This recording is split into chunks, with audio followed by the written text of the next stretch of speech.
경험들 많이 하셨을 거예요. 주일날 저희 아버님이 우리나라 이제 증조 할머니, 고조 할머니가 예수님 처음 믿은 분 중에 한 분이셨대요. 근데 아버지 쪽으로는 고신, 저 경상도 고신, 아주 고신. 그래서 저는 우리 부모님은 서울에서 이제 만나서 결혼하시고 신앙생활 감리교인. 뭐 감리교가 중요하고 장로교가 중요한 게 아니에요, 그렇죠? 네, 하나님 말씀을 믿고 우리가 하나님의 은혜로 구원 얻었으니까요. 근데 저희 가정은 어떻게 자랐냐면은 주일날 어디 가서 물건도 사지 마라. 오직 하나님 말씀에 집중해라. 그래서 어렸을 때는 그게 친구들 놀러 가는 거 보면 너무 부럽고 막 그랬어요. 또 뭐 맛있는 거 사 먹고 싶은데 그 못 먹게 하니까 그것도 막 그러고. 근데 거기가 그냥 그게 뭐 버든이 아니라 하나님의 말씀에 집중할 수 있는 그런 안전 장치를 우리 부모님이 저에게 그거를 맛보게 하시려고 그러셨구나 하는 것을 이제 자라면서 깨달았죠. 그리고 또 하나, 이제 여러분들 그런 얘기 많이 들으시고 하셨을 거예요. 주일날 장사하지 마라. 주일날 돈 벌러 나가지 마라. 그럼 하나님이 다 채워주신다. 요즘같이 로지컬한, 그쵸? 이성적인, 합리적인 것을 추구하는 시대에 이런 얘기하면 청년들이 교회 왔다가도 다 떠날 판이에요. 그쵸? 근데 저는 우리 청년들한테 그렇게 가르쳐줘요. 이렇게 가르쳐주고, 맛보아 알아라. 하나님이 어떻게 하시는지 맛보아 알아라. 만나는 이스라엘 백성만 광야에서 맛본 게 아니라 나도 맛볼 수 있고 너도 맛볼 수 있고 우리도 맛볼 수 있단다. 하나님을 신뢰해라. 하나님을 trust, 하나님을 의지해라. 그리고 하나님이 하시는 것을 어떻게 하시는지 한번 봐라. 청년들한테 가르쳐줘요. 10의 1조 하는 것도 마찬가지. 오늘날 좀 의식 있는 기독교인이라면, 의식 있는 신학자라면, 의식 있는 목회자라면, 의식 있는 성도라면 무슨 11조 그 구태의연한 거 성경에 쓰여져 있는 거 안 하는, 모든 걸 해체하는 그런 시대를 살고, 뭐 안 해도 돼요. 뭐 하나님이 그지예요. 앵벌이 아니에요. 그쵸? 하나님의 일은 하나님이 하세요. 우리가 헌금을 내도 하시고 안 해도 하시고. 근데 헌금은요, 우리의 믿음의 징표예요. 내가 헌금을 해서 내가 믿음이 생기는 게 아니라요. 하나님이 우리에게 믿음을 주시기 위해서 하나님이 우리에게 보여주시는 하나의 장치예요. 제가 이 11조 설교를 제가 지금 청년교회에서 사역한 지 이제 5년이 됐는데 한국에 돌아와서 옛날에 전도사로 있던 교회에 다시 초빙을 받아서 갔어요. 그래서 지금 그 당시 유치원 다니던 애들이 우리 교회 지금 청년 기획위원들이에요. 그런데 처음에 갔더니 11조 하는 친구들이 별로 없더라고요. 그래서 제가 11조를 가르쳤더니 시험 들어서 안 나오는 애도 하나 있고, 막 그랬었어요. 근데 어느 날 제가 이제 기업 시험 신방을 하는데 우리 교회 청년들 가운데 스타트업을 하는 친구가 있어요. 그래서 갔는데 그 친구가 중앙대학교를 나온 아주 인재예요. 그런데 그러는 거예요. 목사님, 알았어요. 11조 할게요. 그래요. 왜냐면 맨날 11조 하라 그러니까. 그러면서 저한테 도전을 하는 거예요. 목사님, 제가 기쁨으로 하는 거 아니에요. 목사님이 하려니까 하는 거 그렇게만 알고 계세요. 할게요. 그래요. 그래서 알았어. 근데 그동안 안 한 것까지 소급해서 다 해라. 그랬더니 얘가 이건 아닌데 이러면서 그래서 하려면 그렇게 하고 아니면 하지 마. 그랬어요. 근데 나중에 안 얘기인데 그날이 금요일이었거든요. 주일날 얘가 교회로 오다가 할까 말까 막 하다가 그 돈 뽑는 기계에서 현금 서비스를 100만 원을 받아가지고 했대요. 저는 뭐 했는지 모르죠. 그리고 월요일날 제가 강의를 하고 밤에 집에 야간 수업 강의를 하고 밤에 가는데 11시쯤 됐는데 전화가 왔어요. 깜짝 무슨 사고가 났는데 무슨 일이니? 이름이 으뜸인데 제가 뜬금이라고 불러요. 뜬금없는 믿음이 생겨서. 목사님! 그래요. 그래서 왜? 그랬더니 목사님 진짜예요. 그래서 뭐? 그랬더니 목사님이 헌금하라 그런 거 제가 싫어서 억지로 했는데 지금 우리 그 사업 지원하는 한국 정부 어떤 재단에서 5천만 원 지원비가 왔다는 거예요. 그래서 목사님 진짜네요. 글쎄, 그게 그것 때문인지는 모르겠다. 근데 또 하나 이제 막 우리 교회 청년 남자애가 있는데 걔는 나중에는 아주 예배 시간에 이렇게 옆으로 앉아서 저를 눈을 기는 애가, 청년이 하나 있었어요. 맨날 11조 하라 그러니까. 근데 이제 그 친구는 우리 교회를 나오게 된 동기가 그 여자친구가 우리 교회 신앙 좋은 여자친구인데 걔랑 결혼하려고 이제 교회를 나오는 애였어요. 믿음도 없죠. 그래갖고 맨날 집에 이제 친구한테 나는 목사님 때문에 믿음이 생길라가도 안 생길 것 같다. 그러고 교회를 옮겨야 되겠다고 맨날 그러던 청년이었거든요. 근데 어느 날 이제 우리 집에 둘이 인사하러 왔길래 제가 또 11조 하라고 또 그랬어요. 그랬더니 뭐 그냥 인상을 쓰고 가더라고요. 그런데 그날이 목요일인가 됐는데 주일날 소그룹 모임을 하면서 소그룹원들한테 목사님이 자꾸 11조 하라 그러는데 나를 위해서 기도 좀 해줘 그러더래요. 그리고 화요일쯤 됐는데 다음 주에 그 여자친구한테 전화가 왔더래요. 야, 은수야, 목사님이 하도 하라 그래서 할 수 없이 내가 11조는 해야 되겠다. 돈 내가 마음 바뀔 것 같으니까 내가 뭐 30얼마를 너 통장에 보내줄게. 내 마음 바뀌기 전에 네가 그거를 새 돈으로 바꿔다 놔. 그래서 본 건 있어가지고 새 돈으로 바꿔다 놓으라 그러더래요. 그래서 그게 화요일쯤이었는데 목요일쯤 또 전화가 왔더래요. 그러고 그 여자친구가 마음이 바뀌었구나. 그래서 전화를 받았더니 은수야 이런 일이 있어 그러더래요. 그래서 왜? 그랬더니 목사님이 하라 해서 억지로 했는데 30 얼마를 내고 아까워가지고 내가 진짜 밤에 잠도 못 자고 그랬는데 갑자기 어디서 띵동 하는 문자가 오더래요. 보니까 언제 냈는지도 모르는 세금이 다시 환원이 돼서 왔는데 정확하게 그 11조 낸 것만큼. 여러분 그럼 이제 오늘부터 여러분 집에 가서 야 내가 11조 이만큼 냈으니까 얼마큼 들어와야 될까 여러분 생각해요. 하나님이 그렇게 훈련시키시더라고요. 그렇게 보게 하시고 그렇게 맛보게 하시고 그렇게 하나님은 내가 인생을 아무리 돈을 많이 벌고 저금을 해도 우리가 삼성 회장만큼 돈을 벌겠어요? 제가 우리 청년들한테 늘 내가 벌어서 사는 인생 아니고 하나님이 공급하시는 인생, 하나님이 새벽 배송해 주시는 거 먹는 인생, 그거 나누는 인생 살자. 제가 늘 그러거든요. 여러분 오늘날 우리 한국교회가 큰일 났어요. 모든 것이 이 자유주의적인 신앙에서 모든 것이 그냥 다 인간 중심에 나 중심, 아이폰 모든 게 내 성향에 따라서 내 성 정체성도 결정할 수 있고 내가 남자랑 결혼할 수도 있고 여자랑 결혼할 수도 있고 내가 어저께는 여자였다가 내일은 남자가 될 수도 있고 여러분 아직은 한국 교회에서는 이게 그런 일이 올까? 아니요. 성소수자 차별금지법이 통지되면 한국 교회도 그거 따라갈 수밖에 없어요. 우리가 신앙은 추상적인 게 아니에요. 안식일을 거룩하게 지키는 게 안식일 날 교회 가서 앉아서 예배 드리는 것만이 아니에요. 우리의 삶 속에서 어떻게 프랙티스하고 어떻게 거절하고 어떻게 물리치고 어떻게 살아가냐는 거. 코로나 시대에 우리가 교회에서 예배 드리지 못할 때 제가 청소년부하고 예배를 드리면서 예루살렘에 있는 청년 사역자를 줌으로 초대를 해서 간증을 하게 했어요. 그 청년이 히브리 대학 다닐 때 걔네 형이랑 그 청년이랑 저랑 몇 명이 모여서 우리 집에서 일주일에 한 번씩 성경 공부를 시작한 청년 모임이었어요. 나중에는 우리 집에 좁은 거실에 30명이 모여서 공부를 하게 됐고 그곳에서 지금 예루살렘의 사역자들이 6명이 나왔어요. 근데 이제 그 중에 한 명 지금 성소공회에서 일하는 친구인데 간증을 하라 그랬더니 간증 끝나고 났는데 우리 선생님 중에 한 명이 그런 얘기를 하는 거예요. 아직도 여러분 회복이라고 하는 영화 보셨죠? 거기 보면 예수님 믿는 것 때문에 막 박해당하고 지금도 그 영화 그것만 보시면 안 돼요. 여하간 그건 다른 얘기고. 그러면서 이제 그 영화를 본 친구가 선생님이 지금도 예수님 믿는 사람 예루살렘에서 고난과 박해를 당하냐 그런 구체적인 얘기 좀 해달라 그러는 거예요.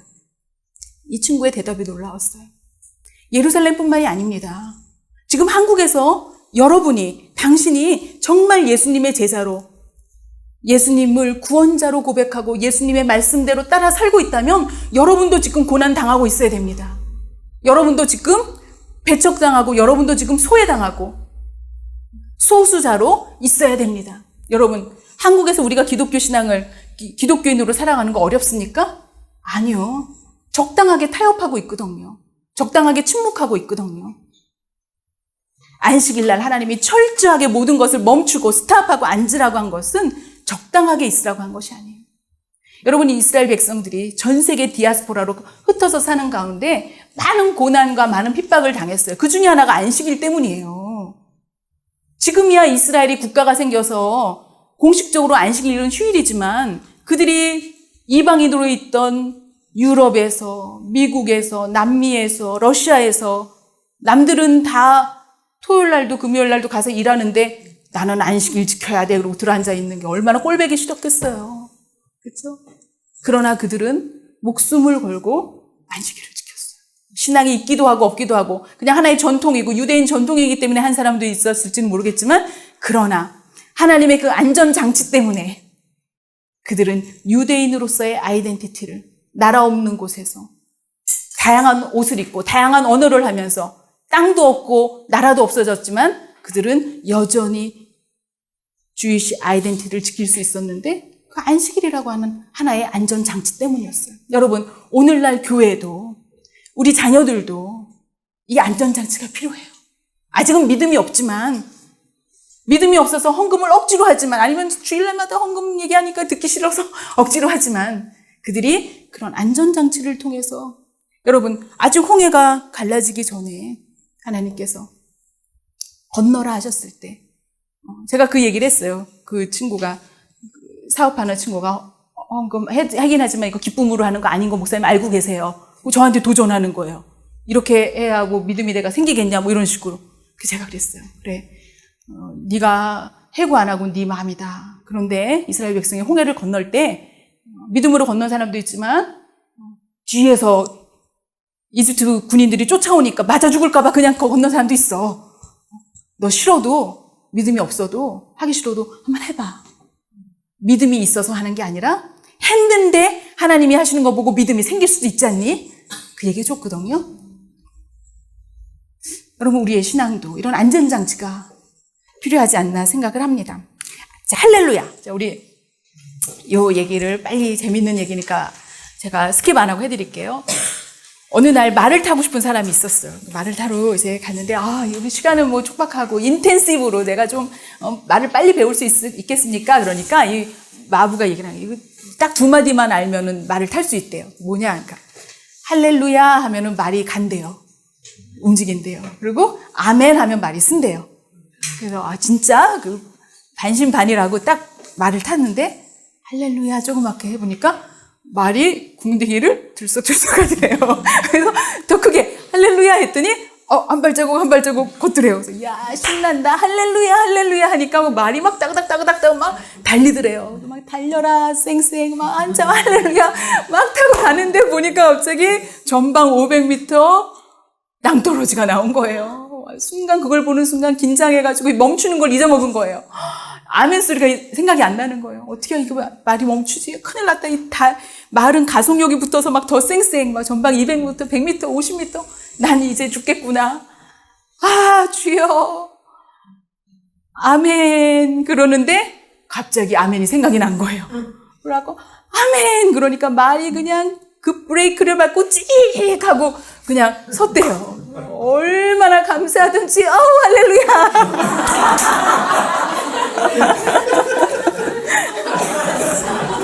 여러분 이 할렐루야라고 하는 말을 우리가 많이 써요. 많이 쓰고 많이 듣고 그쵸? 제가 제일 민망한 순간이요. 어느 교회든 어디 뭐 강의를 하러 가면은 이제 그게 이제 환영한다는 의미겠죠. 담임 목사님이 소개를 하시면서 김신혜가 나오면은 할렐루야로 영접하시기 바랍니다.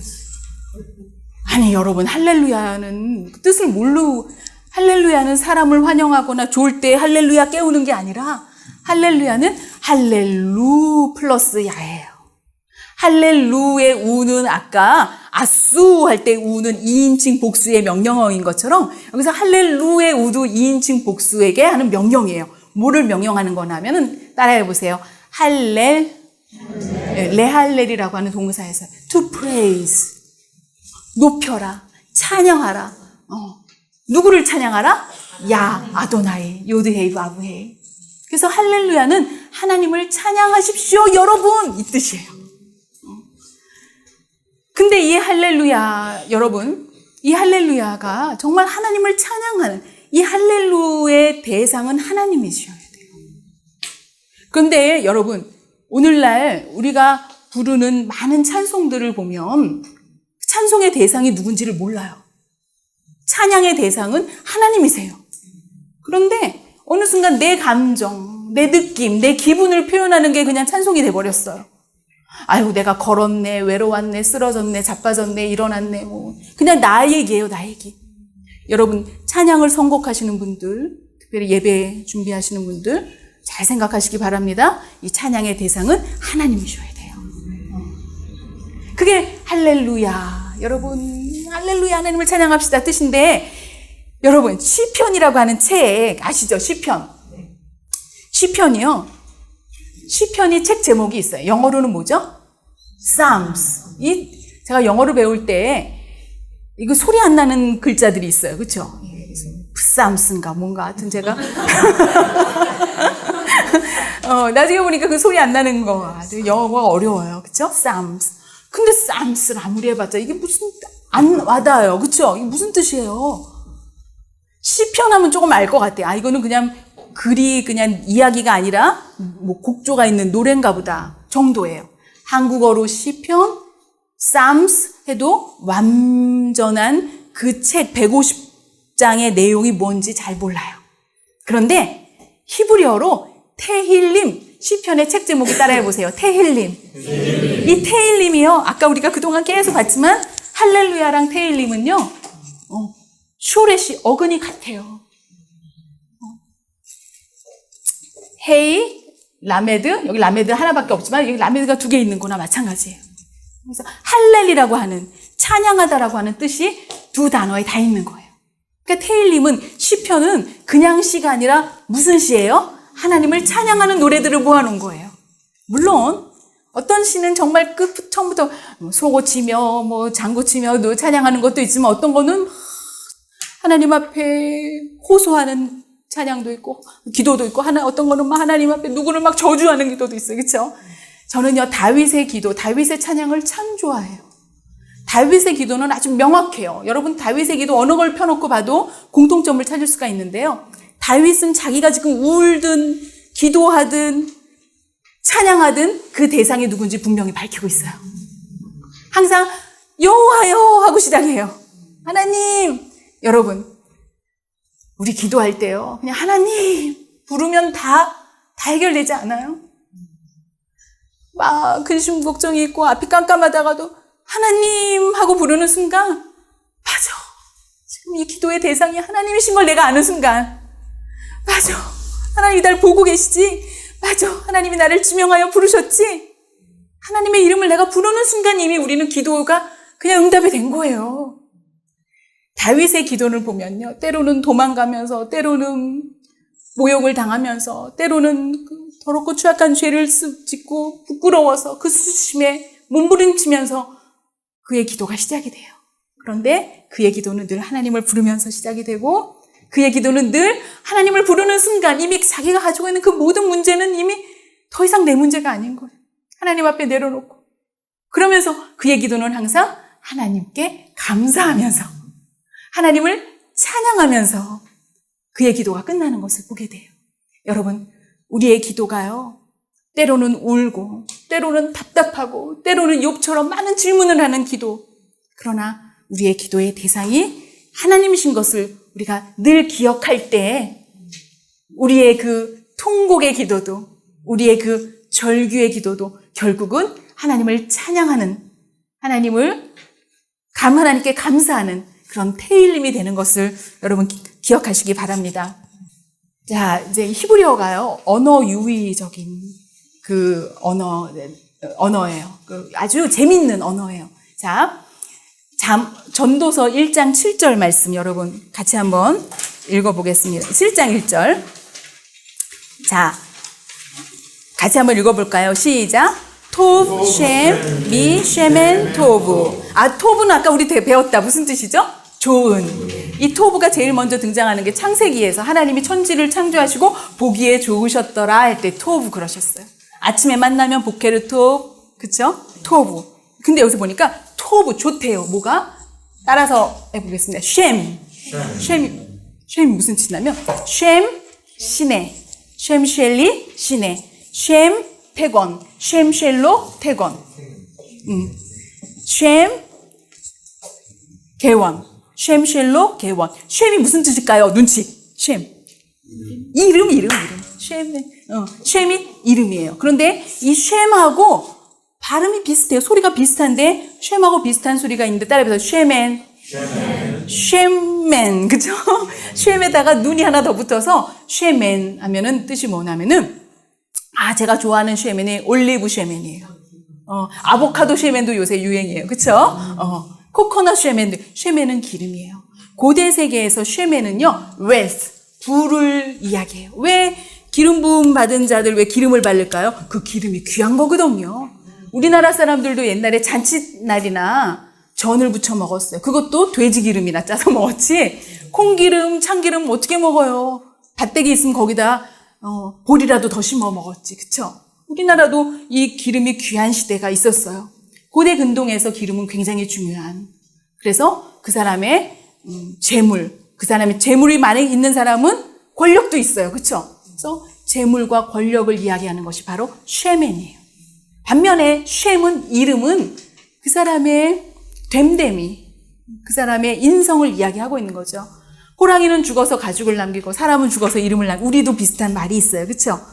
이 성경에서 전도서 지혜자는요, 인생은 많은 거 가지고 있는 거, 많은 거 누리는 거, 많은 거 부리는 거, 그거보다 더 좋은 토브, 좋은 게 있는데 미는 무엇보다라고 하는 뜻이에요. more than. 토브 쉔, 좋은 이름이 뭐보다 좋대요? 무엇보다 쉐멘토, 좋은 기름보다 더 좋은 거야.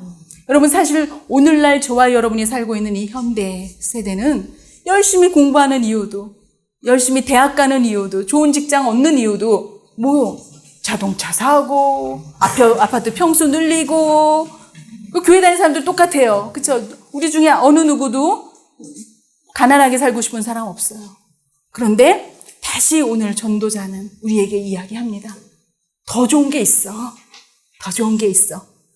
뭐냐면은 이름이야, 이름. 여러분, 우리가 알고 있는 이름, 성경의 많은 이름들 오늘 다 다루진 못했지만 기회가 되면 이야기. 우리가 기억하는 이름들. 다니엘은 어떤 사람이었습니까?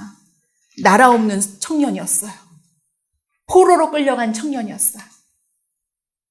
자기를 끌고 간 그 제국의, 그 나라의 왕 말의 한마디에 죽고 살 수 있는 그런 아무것도 아닌, 아무 돈도 권력도 아무것도 없는, 의지할 곳이 없는 사람이었지만 그는 그곳에서 타협하지 않았어요. 굴복하지 않았어요.